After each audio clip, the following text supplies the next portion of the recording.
Oggi vogliamo parlarvi di Giulia. Non è una persona in carne ed ossa, bensì un acronimo che sta per Giornaliste Unite Libere Autonome. Si tratta di un'associazione nota anche come Giulia Giornaliste, che ha due obiettivi dichiarati. Il primo è modificare lo squilibrio informativo sulle donne anche utilizzando un linguaggio privo di stereotipi e declinato al femminile. Il secondo è battersi perché le giornaliste abbiano pari opportunità nei luoghi di lavoro, senza tetti di cristallo e discriminazioni. Obiettivi importanti perché, dicono nel loro manifesto, è in corso un attacco alla dignità della donna. Oltre ad auspicare una maggiore presenza femminile nelle redazioni giornalistiche, Giulia esprime anche un concetto particolarmente importante che va tenuto in memoria. È ora che i punti di vista delle donne, attraverso le giornaliste e le loro sensibilità, siano adeguatamente espressi.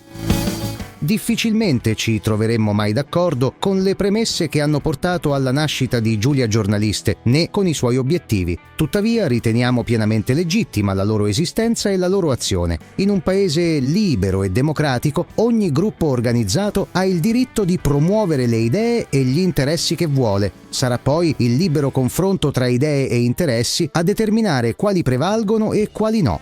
Ma se siamo così aperti e libertari, allora perché ci occupiamo di Giulia Giornaliste? Lo facciamo perché ci è capitato sotto gli occhi questo post Facebook datato 18 novembre 2023. In esso si celebrava la periodica assemblea dell'associazione, durante la quale è stato eletto il nuovo consiglio direttivo di durata biennale e tra i nomi che compongono il direttivo ci è saltato agli occhi quello di Eleonora De Nardis.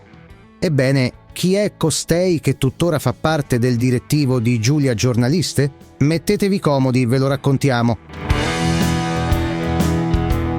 Eleonora De Nardis è una giornalista che ha lavorato in diverse trasmissioni Rai in passato, per poi trovare una stabilizzazione nell'ambito della militanza contro la violenza sulle donne. Sono ben 412 le donne uccise per mano dei propri ex. 412. 1000! Nel 2019 pubblica il suo primo libro, intitolato Sei mia, un amore violento, che ha l'occasione di presentare addirittura in Senato, dove scambia baci e abbracci con madrine d'eccezione.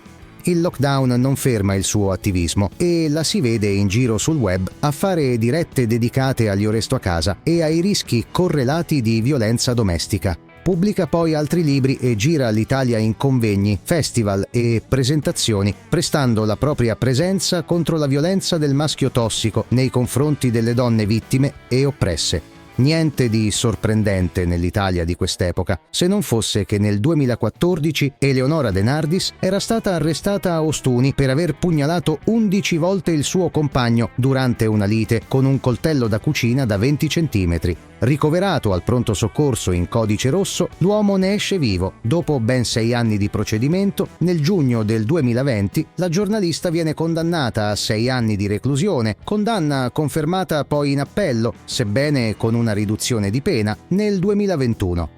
Si dirà, probabilmente lui la maltrattava, la opprimeva, la picchiava. Secondo le motivazioni della sentenza, no, non era così. Vi si parla di coltellate, sangue a spruzzo, urla bestiali di lei e urla di dolore di lui. Nella concitazione lui ha cercato di parare i colpi e solo quando il pavimento è diventato troppo scivoloso per il sangue, lei ha smesso di colpire, permettendo all'uomo di scendere a chiedere aiuto in strada.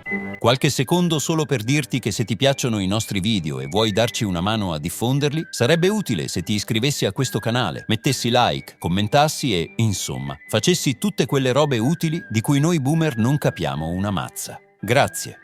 Scrivono ancora i giudici: in alcun modo può darsi realmente credito alla tesi difensiva dell'imputata che vorrebbe De Nardis vittima silenziosa del reato di maltrattamenti, soggetto vessato per più anni dalla condotta pervicace e violenta del convivente, che per una sorta di ribellione al proprio carnefice avrebbe quindi agito per difendersi, che in giuridichese significa: nonostante i 6 anni di procedimento spesi dalla difesa della De Nardis per sostenere la qualunque, la tesi che si sia difesa o che fosse oppressa non sta in piedi. In particolare, sul discorso dell'oppressione, i giudici sono piuttosto chiari. De Nardis dichiarava di non aver mai voluto interrompere realmente la convivenza con il convivente, un noto avvocato che le consentiva un tenore di vita particolarmente agiato per ragioni anzitutto economiche, nonostante l'assegno di mantenimento di circa 2.000 euro mensili riconosciuto con la separazione dal primo marito.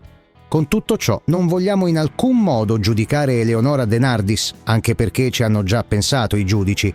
Altre due sono le questioni che ci premono. La prima è far notare come la De Nardis sia stata accolta e invitata con tutti gli onori dalla politica, nei convegni e nei festival, mentre era sotto processo per lesioni pluriaggravate. Così la De Nardis, sebbene a processo per un reato molto grave, è stata ospitata in Senato e altrove come un'eroina dei diritti delle donne o, peggio, come una in grado di raccontare la violenza maschile contro le donne, una roba surreale che peraltro perdura ancora oggi. La seconda questione ha a che fare direttamente con l'associazione Giulia Giornaliste di cui abbiamo parlato all'inizio. Ad essa poniamo qui la stessa domanda che le abbiamo posto anche via email. Come si concilia la presenza di una condannata in 2 gradi di giudizio per lesioni pluriaggravate in un contesto di violenza domestica con le alte finalità dell'associazione? È forse il suo uno dei punti di vista delle donne attraverso le giornaliste e le loro sensibilità che auspicate siano adeguatamente espressi? Parere nostro, se avete accolto Eleonora De Nardis in Giulia Giornaliste e nel suo direttivo, nonostante la sua grave condotta e la relativa condanna, dovreste decisamente ripensarci a tutela della vostra credibilità, a meno che non abbiate considerato la sua condotta e la sua condanna come un motivo di merito e qualcosa da premiare. Il che, in questa Italia intrisa di odio antimaschile, ci indignerebbe, ma non ci stupirebbe affatto.